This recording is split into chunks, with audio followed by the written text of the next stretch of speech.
What is going on, YouTube? Your boy back with you to another video. As you guys can see in the reptile room, we got a lot of feedings we got to do today. We got to feed all the snakes. You already know the usual. The ball pythons, red tails, falsy. All the snakes need to eat today, on top of feeding all the raptors today as well. Their meat mixture, which is going to be a ground turkey and then eggs, of course, with it, the shell, all of that for protein and calcium. Got a big trip coming up this weekend. By the time you guys see it, it's going to be Friday, which is when I'm going to upload this video. But as I'm filming it, which is the day before, today being Thursday, this weekend got a huge awesome trip. I am super excited to show you guys. I'm gonna be recording the content.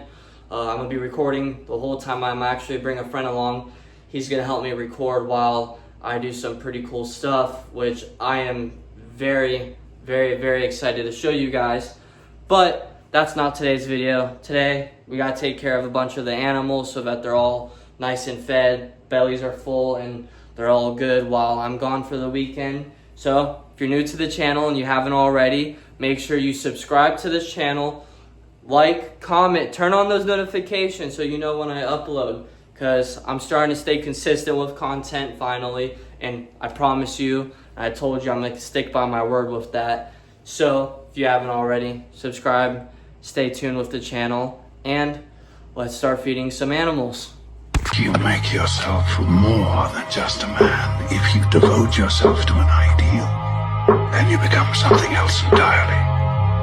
Which is legend.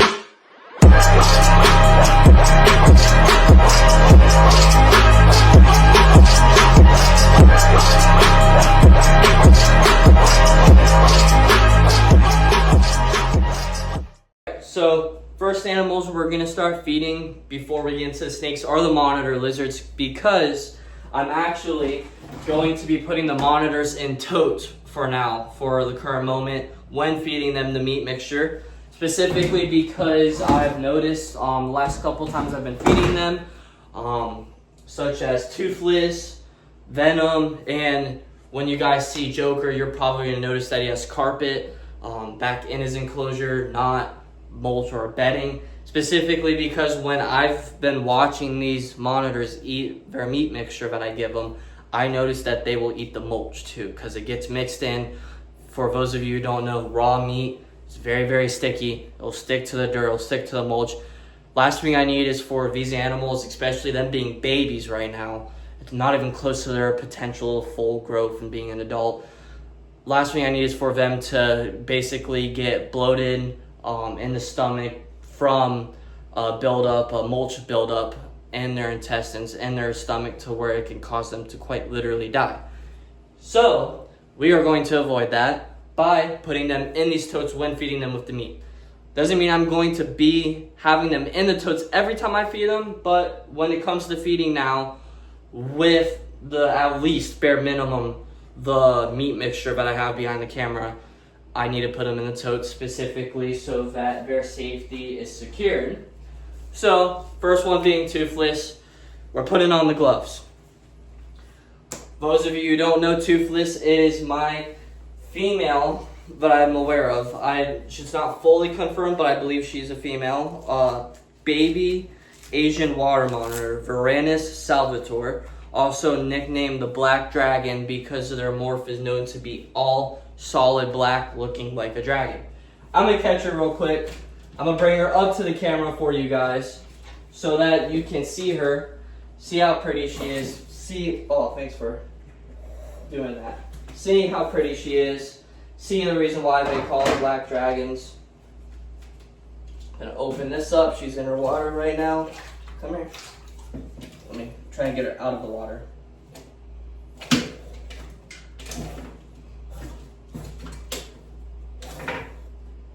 Very feisty species, as you can tell. I'm kind of just letting her tire herself out for right now. I don't want to stress her too much, so hi. Okay. Come here. There we go. There we go. I got her. And she got me. So this right here is my beautiful black dragon named Toothless. Of course, from the How to Train Your Dragon, even though it's a female that I'm aware of, not a male. Still have to stick to the name. Feisty species, which is very typical for these guys. That's why I still want to do my best to work with Toothless, desensitize her, get her used to being handled so that she is used to the interaction, so at least she's not so feisty, making it to where I don't have to worry about doing interactions like this, stressing her out too much. So, like again, whole point of having her out, we're not going to really do too much handling with her. This is nowhere close to being full grown. They will get up to about 4 to 6 feet and can get up to anywhere from 30 to 40 to sometimes bigger than that amount pounds. But usually it's around 30 to 40 pounds.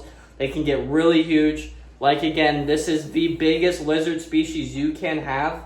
Of course, the only other species being bigger being the Komodo dragon, which you need specific permitting and licensing for because of their size and being one of the very few true venomous lizard species. So we're gonna put her in her tote. Hi, sweetheart. I know. So now that she's in her tote, you can't really see it right now because of the way the camera is angled. Yeah, I know.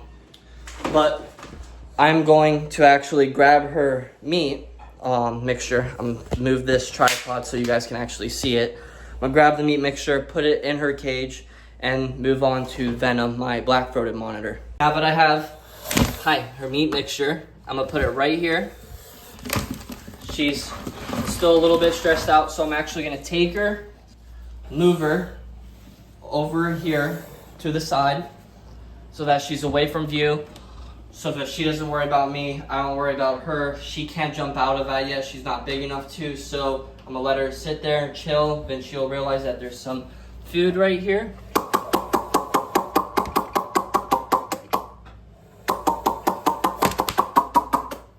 So just letting her know so that she knows that there's food there. As you can see, she's actually about to grab some food. There you go. Now she's eating. So we're gonna go say hi to Venom, my black-throated monitor, now that she is taken care of. All right, so now I'm gonna grab Venom. Venom's an interesting little fella because he hisses and he really shows a show. Now with Toothless, you guys didn't really see her much, but with her, she really ran most of the time because, like, again, these animals that you see, they're biting me, they're scratching me, they're whipping me. This is them trying to run away from me. This is not them being aggressive. This is not them being to the point where they're wanting to hurt me and injure me or try and kill me. This is them specifically trying to escape so that they can survive to see another day. That's what their mentality is, specifically because that's what the mentality they have to have out in the wild to survive. And here, of course, being one of my own animals, being in captivity, thanks for whipping water. They don't have to worry about that, but doesn't mean that they know that they are safe. Hi. You guys can probably hear him hissing.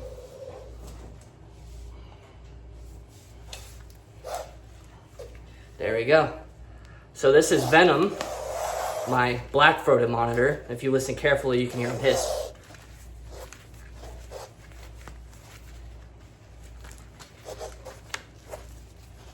Relax. I'm trying to get him to calm down for a second so I can show you guys.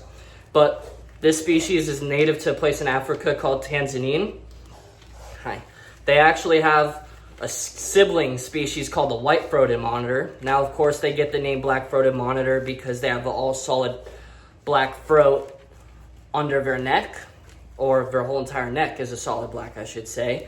This is another very large lizard species, getting up to about 6 feet long and can get up to 30 to 40 pounds as well. So their size will and can actually rival the size of an Asian water monitor, but I still believe that Asian water monitors are the biggest lizard species, other than, of course, Komodo dragons.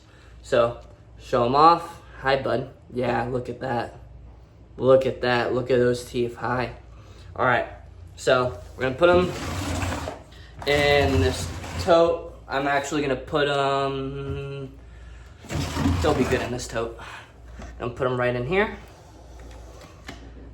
I'm gonna go grab his meat mixture now that he's in the tote, and gonna feed him, put him to the side like I do with Toothless, and then move on to the next animal.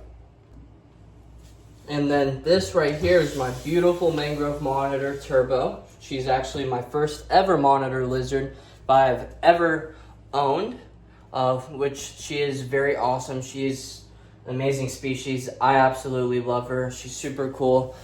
Trying to get better angle for you guys so you can actually see her. Come here, sweetheart. Gonna take her out. Hi. Right now she is the biggest monitor lizard that I have, but that's not gonna be like that permanently or for long term. All my other species of lizards, even my Savannah monitor, is going to get bigger than Turbo here. So ironically, her being the biggest monitor lizard I have right now is actually going to switch, and later in the future she will become the smallest one that I have. But even though she is in theory the smallest monitor lizard that I have, she has this beautiful huge enclosure that she's in. I can literally fit my body in it. Granted, I won't be fully standing up, but I can literally fit, you could probably fit 2 people in this enclosure. So it is a very big enclosure. If you guys haven't seen that video, it's a video that I made a while back ago, but it's there if anybody wants to see the enclosure setup that I did for Turbo. Very, very cool setup. Fortunately, some of it came apart because it doesn't fully stick, but other than that, it still came out very nice, very cool for her in the aspect of having a lot of range to move around, to explore, a lot of space, which is what she deserves, being my first ever monitor lizard and just first animal, or just one of my animals, I should say. But I'm gonna put her right in this tote, and then I'm gonna give her this big kind of lidish plate of food. Sweating over here. I'm in the reptile room, of course, and I don't have the fan on specifically so that you guys can hear me better and clearer and more clear. But I'm sweating. The room's fully insulated, so all the heat that's being produced from the heat bulbs from every single enclosure, all that heat is getting trapped into the insulation, getting absorbed, and it's just staying there. So it's nice and warm for the animals. Absolutely amazing and perfect for it being a reptile room, staying nice and warm, but not for me. It's hot. But we're gonna give her, I'm trying to see if I can show you guys, if I can move her tail. I'm trying to do 2 things at once here. There we go. Now she's probably gonna down some of that. Yep. So this time I made a bunch of this ground turkey meat that's blended up. Usually I only do 1 egg, but it was still pretty thick, so I did 2 eggs because honestly I like this meat to be more of a puree than a kind of thicker-ish substance. Puree, almost like a smoothie if you think about it specifically, so it's easier for them to digest. I don't have to worry about anything of blockage, bloating, stuff like that, regurgitation. So we're going to let her enjoy the food. Got to feed 1 more monitor lizard, show you guys Joker, my Savannah monitor, which you guys haven't seen in a while, and then it's going to be off to the snakes. This cute little guy right here is Joker. He is my male, I believe to be, not fully confirmed, but my male Savannah monitor. I named him Joker because he actually has a smiley face, literally a circle with 2 dots looking like eyes with a little smiley face curve below it. So him looking like a smiley face, I wanted to name him Joker. This is a Savannah monitor native to the Savannah Desert of Africa, hence from the name Savannah monitor. But they're super cool species. Honestly, their scales, one of the reasons why I love this species so much is because of their scales. Their scales are so cool. They're super, super thick, literally like armor plating for lizards because of the fact that they live in such a harsh environment when going through shrubs, bushes, trees, stuff like that. Sticks, different just things that are very sharp, very dry. They can easily get cut up with most lizard species or most animals.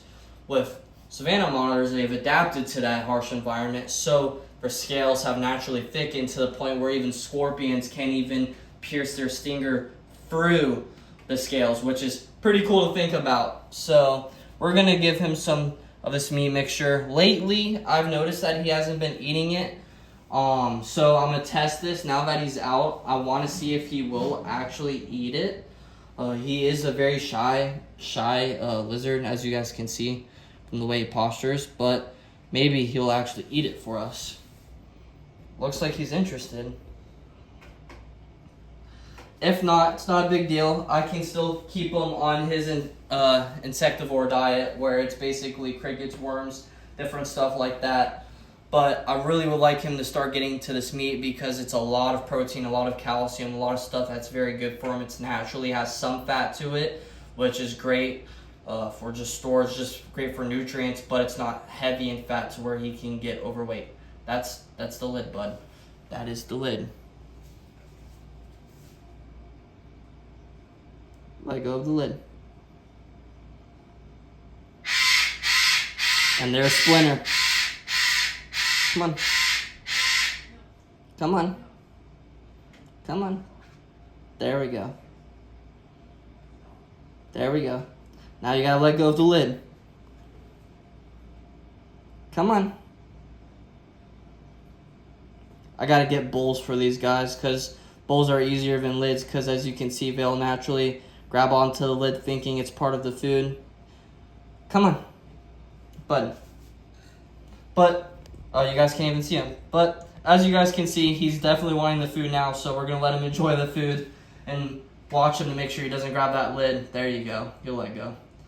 Plus, to him being on carpet or turf, it's a lot easier to clean. Granted, it's going to get nasty with it being raw meat on it, but I can just scrub it down with a baby wipe, throw it in the washing machine, and then let it air dry, and it'll be good as new. So we're going to let him enjoy the food. While he does that, we got to go feed some snakes. Or I should say all of them. So first one we're starting off with is Ivory, my beautiful, pure leucistic ball python, also known as Ivory, the morph. The morph itself is called Ivory, so I couldn't really figure out a name for him, so I just ended up naming him Ivory. I'm trying to show you guys a good angle in which, oop, you missed. You struck it, but there we go. There we go. All right, so gonna put that rat in there. Close this enclosure up for him. Let him enjoy that delicious food. I actually upgraded Ivory from wean rats to now medium rats, so he's gonna get bigger like Ghost, which is something I'm very excited for because it's gonna be awesome to have a bigger, basically imagine a Ghost size of a all solid white snake. It's just gonna be really pretty, so I'm excited to see that for him. And speaking of the man himself, next one we're feeding is Ghost, my first ever ball python I had. He's technically my first ever snake I've ever had, but at the same time not. I wish you guys could have seen that strike he just did, but there we go. Look at that. Awesome. So we're gonna just put him right in his enclosure, let him wrap around that, enjoy that meal. Close this cage up. I'm gonna go say hi to Arbok, my false water cobra. Speaking of upgrades, Arbok got upgraded to a bigger rat size as well. He is now taking down wean rats instead of fuzzy rats, which is a little bit-ish smaller than a wean rat. So this is gonna do a lot better. With Arbok being my false water cobra, being a colubrid, their metabolism's a lot faster, so I've been feeding him once a week specifically. Come on. So he can still grow. There we go. All right. He's going to grab that. He's going to move it right in. As if you guys can see him, there we go. You can kind of get a zoom in of him unless he moves, but there he is down in that wean rat. Still doesn't constrict, which I'm surprised but not surprised. I have a theory that he doesn't constrict because, for those of you who don't know, false water cobras are a mildly venomous snake species. Not enough to hurt us or do any harm, but I wonder if their venom still has effect on food. So like rats, quail, other snakes because, believe it or not, for those of you who didn't know, false water cobras are known to be basically cannibals. They will eat other venomous snakes, while at the same time they'll also eat other non-venomous snakes as well, which is actually a pretty cool fact because they're like a garbage disposal. They'll eat anything in front of them. Right here, to wrap it up of the ball pythons, is Shinji, my third ball python, which is the latest ball python I got. First one I ever got was Ghost, and then along down the road I got Ivory as a gift to me for having officially my own reptile room. And then Shinji here was actually a friend of mine who was moving. She had to downsize her collection, and because of that, she really wanted to give Shinji here a nice good home to someone she knew will take good care of him. And so here we are, I have Shinji. Now as a ball python, Shinji is smaller. That is specifically because of the fact that, when he was a baby, the breeder could not get Shinji to eat when he was a hatchling for like this first 6 to 9 months, which is, just like humans and other mammals, the most crucial time for growth and trying to get in as much nutrients as possible, because that is the prime time of growth when it comes to really separating the healthy from the unhealthy, if you want to be realistic about it.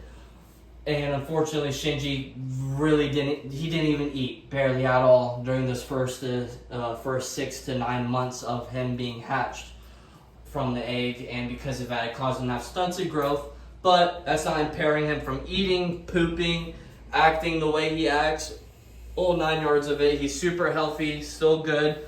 I think he's still growing a little bit. I really want to upgrade him to medium-sized rats here in the future, but specifically because I give them, I feed all these snakes here once a week.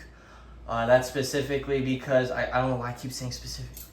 That's because I like to stay consistent with feeding. I give every animal here smaller meals so that I can feed them once a week and just keep that on track so I don't forget who has eaten and who hasn't, or who has ate and who hasn't. Except for Buns, my biggest snake I have. I give her a big meal and feed her once a week specifically because, I kid you not guys, her poops are big, very big. Because of that, I do watch her weight. Her weight's very well. If it gets a little bit out of control, if she gets a little bit on the bigger side, I'll kind of lean out her time schedule when it comes to feeding, as in like more of like once every 2 weeks, stuff like that. But right now, I've been giving her these big rats and feeding her them once a week, and she's doing great with it. Her weight's doing awesome. She's retaining weight. She's not gaining any. She's not losing any. She's still growing, which is awesome. So she's doing good. And now we're actually going to go feed Buns, the biggest snake I have. Before feeding her, I am actually going to take Buns out specifically to, I don't know why I keep saying that, so that I can show you guys how big Buns is getting. Yes, I'm using a snake hook. Yes, it is a tiny snake hook. I don't even really, to be honest, I don't really like this snake hook. I just bought it specifically, why do I keep saying it? I bought it for the purpose of when I had Arbok, my falsie, so that I can just kind of practice venomous with him, and at the same time he's still on the smaller side, so I don't require a huge snake hook. Buns, I would take a normal length of a snake hook, but we work with what we got. So she is a little bit in a feeding response right now because of the fact that I have the rats out.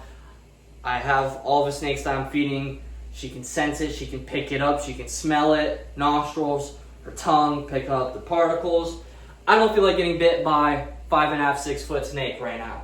That weighs 10 to 15 pounds and is going to still continuously to get bigger. So we're using a snake hook. I'm going to take her out. I'm not going to do anything crazy with her. I just want to show you guys how beautiful Buns really is. She is actually dull color right now, which is telling me that she's going to be going in shed. So sorry about that. My camera decided to stop recording because my iPhone storage was full. So had to delete some stuff, but what I was about to say, for those of you who don't know, who have reptiles out there, and you always ask that question, how do I know if my animal's healthy? How do I know if it's healthy? I say 3 things. They're eating healthy, or the 3 things to, oh my god, I can't talk now. 3 things to determine whether or not a reptile's healthy is, are they eating, are they pooping, and are they shedding? I already told you guys, eating and pooping is a completely normal thing, which is good because that is the best indicators of saying that they're healthy. But reptiles need to shed. That's specifically because these guys need to grow, and they grow through shedding. Just like anybody else, any other animal, reptiles grow through shedding. So when they shed, that is a great indicator of saying that they are nice and healthy. And as I was saying, Buns here is very dull, which is telling me that she is going to be shedding. So I'm actually going to be giving her a bath here in a couple of days once I come back from my trip and she has that food digested in her stomach. But I just wanted to take her out to show you guys her. Hi, sweetheart. But I'm going to put her back. I'm actually going to grab the rat for her, but I'm going to be feeding her and hand feed her this big jumbo rat. Going to have it out for her. I know she'll take it. She's not fully in shed yet, where her body's opaque, or not her body, her eyes are opaque color, like a bluish white hue. So I know she can see it. It's food. There we go. Don't mind me jumping. I know I jumped. It's food. Come on. You don't want it? She usually wants it. She's been very weird lately when it comes to... Oh. Can you guys see her? Okay. Try to make sure you guys can see her.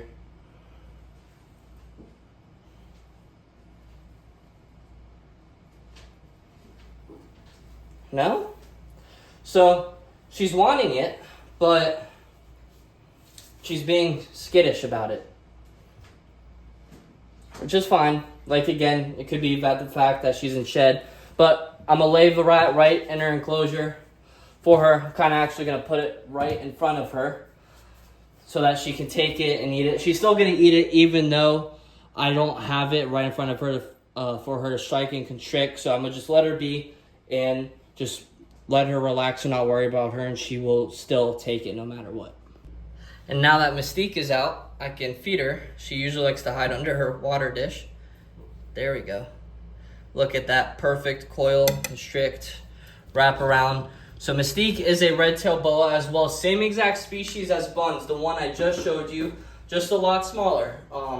I've had her actually longer than I've had Buns, but I love her the same. She is a runt, so she's growing a lot slower. I don't know if she's going to ever get to grow as big as Buns is now or to her full potential, but I love her nonetheless. She was a gift to me, and there's another one, a red tail, that my friend used to have, and we were gifted the 2, but we believe that those 2 that we got, Mystique being one of them, the one that you see now, we believe that they were runts, so that's why that they're so small and that they were for free. But I love her nonetheless, so now that she's taken care of, we got one more snake. And that last snake being Dingo, my beautiful yellow-tailed Crebo. Man, I cannot talk for crap today. It's probably because I am kind of rushing to get all this stuff done because there's a bunch of stuff I still need to do before even prepping myself to pack and all that. But nonetheless, Dingo, my beautiful yellow-tailed Crebo, he's doing good. You guys can actually see those beautiful colors because of the fact that he just got out of shed, and I actually assisted him with a stuck eye cap, which is actually that same exact eye that you guys can see right now. They got the name Yellow-tailed Crebo because of the fact, as you can see, that beautiful, you can see it a mile away, yellow-tail, vibrant color. But we're gonna feed him. Let me adjust this real quick for you guys. Gonna give him a nice little fuzzy. I know. Try to see if I can get him to eat for you on camera, right where he's at, rather than going all over the cage. Come on.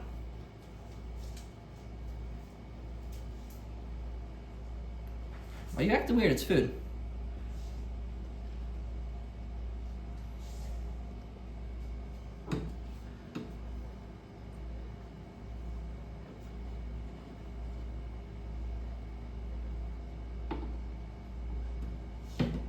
Hold on. Maybe if I put it right in front of him. I'm trying to get him to eat in front of you guys. Because he's so cool. I love the species. No? Not today. Today not your day. You don't want to eat? Well, I know you do want to eat. You're hungry. You just shed. But not in front of people? Okay.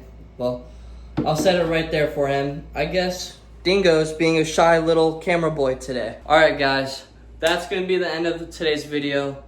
Your boy's tired. It is hot in here. Really hot. And I still got a bunch of stuff I have to do. A lot of cages need to get cleaned.